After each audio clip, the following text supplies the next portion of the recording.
للحلوين بتوع قافلة الكرامة اللي جايين من لبنان على سوريا، يعني يشوفوا كرامتهم في بلادهم اللي احتلت. يعني إسرائيل دلوقتي في جنوب لبنان وفي جنوب سوريا. يعني يا ريتكم تلحقوا كرامتكم هناك، عشان بصراحة ربنا مش عارفة أقول لكم إيه.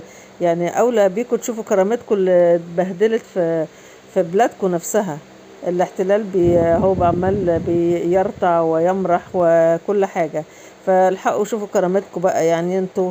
وطالما انتوا بتعرفوا موضوع الكرامة ده والكرامة بتنقح عليكم، فيا ريت تنقح عليكم لما تشوفوا بلدكم. ولا انتوا سايبين وراكم البلد تحتل عادي وانتوا رايحين في الرحلة بتاعت اللي هي بتاخدوا فيها 300 دولار يوميا دي. احنا عرفنا المعلومات دي ان في 300 دولار بتديهم، بياخدوا كل واحد في القافلة دي 300 دولار يوميا، غير بقى الرقص والدبكة والمش عارف ايه.